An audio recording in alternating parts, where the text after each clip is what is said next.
مرد کے لیے جائز نہیں کہ وہ عورت کی زبان سے میلاد بھی سنے، نعت بھی سنے، مرد کے لیے جائز نہیں. مرد کو مرد سکھائے گا، عورت سکھائے گی تو عورتوں کو سکھائے گی. بے شک آپ سویرے فتوا دیجئے کہ چھوٹی سی مسجد میں بیٹھ کے، چھوٹے سے کونے میں بیٹھ کے چھوٹا سا مولوی، اور وہاں تو اتنے بڑے مفتی ٹی وی پہ بیٹھے ہوئے ہیں، وہ غلط ہے تو صحیح ہے کیسے ہو گئے؟ سنو، میرے نبی پاک علیہ الصلوۃ والسلام کے مذہب کا حسن یہ ہے کہ اسلام کہتا ہے ایک نظر بی بی کو دیکھا کسی نے غلطی سے تو معافی ہو جائے گی، دوسری نظر شہوت سے دیکھا تو حرام ہے اس کے لیے، وہ پاکستان کا مولوی ہو یا سعودی عرب کا شاہ ہو، کسی کے لیے عورتوں کے بیچ پھرنا اٹھنا بیٹھنا جائز ہے؟ میرے نبی پاک صلی اللہ تعالی علیہ وسلم نے فرمایا ہے میں عورتوں سے مصافحہ کرنے نہیں آیا.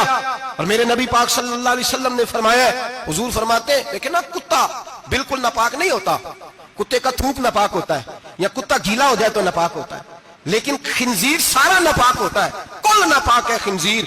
نبی پاک نے فرمایا خنزیر بھی ہو اور گند میں لتھڑا ہوا بھی ہو، پیشاب میں لتھڑا ہوا ہو، گوبر میں لتھڑا ہوا ہو، پخانے اور فضلے میں لتھڑا ہوا خنزیر ہو، اس کا جسم تیرے ساتھ ٹکرا جائے تو اتنا برا نہیں جتنا غیر محرم عورت کا وجود تیرے ساتھ ٹکرا جائے تو برا ہے. اس حد تک میرے نبی پاک صلی اللہ علیہ وسلم اور گنبد کے معاملے میں فتویٰ دینے والے، یا رسول اللہ کہنے پر کفر کا فتویٰ دینے والے اور بڑی بڑی باتیں کرنے والے خاموش کیوں ہو گئے؟ یا ایھا الذین آمنوا لا تتخذوا اليہود والنصارى اولیاء.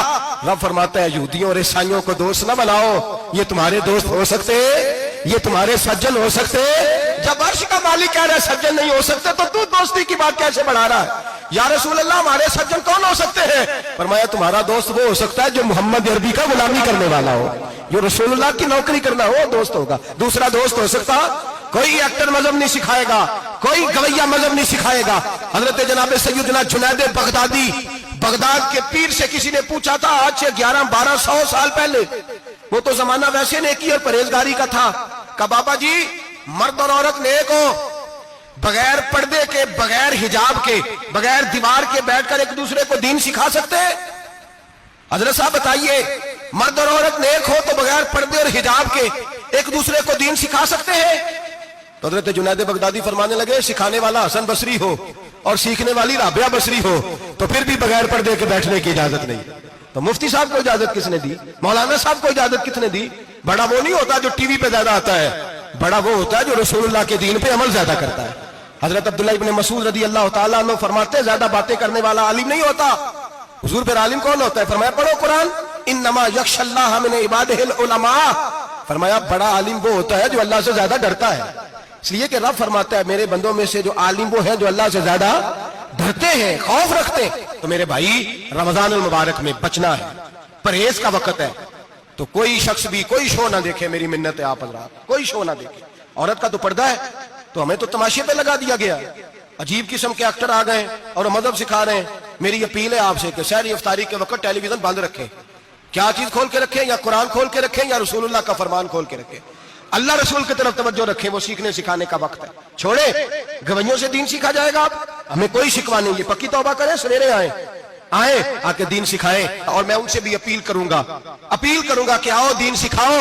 حضرت فضیل بن عیاض فرماتے ہیں میں ڈاکو تھا، کبھی کبھی چھپ چھپا کے جمعہ پڑھا کرتا تھا، پھر میں نے توبہ کی تو سچی توبہ کی، پھر میں نے توبہ کی تو رب کو راضی کرنے والی توبہ کی، پھر میں نے توبہ کی تو چھوڑی ہر شے، غریبوں کا لوٹا ہوا مال واپس کیا، جس کے پیسے نہ دے سکا اس کے گھر میں جا کے اس کی بھینسوں کو چارہ ڈالا، اس کے اونٹوں کی خدمت کی، میں نے قرضے چکائے.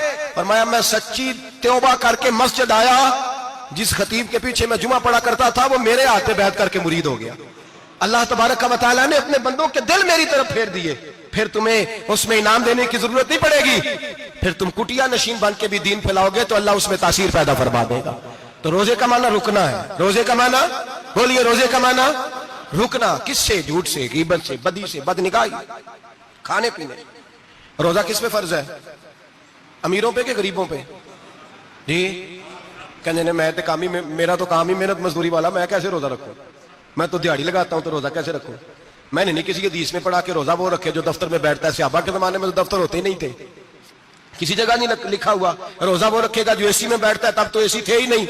حضرت ابوبکر صدیق رضی اللہ تعالیٰ عنہ سے لے کر جناب بلال تک سارے اپنے ہاتھ سے کام کرتے، سارے اپنے ہاتھ سے کام کرتے سارے. حضرت عمر فاروق رضی اللہ تعالیٰ عنہ خلیفہ وقت ہونے کے باوجود مال غنیمت کے اونٹ چرنے جاتے تھے تو چراگاہ میں چھوڑنے میں جاتے تھے، لینے بھی آتے تھے واپس.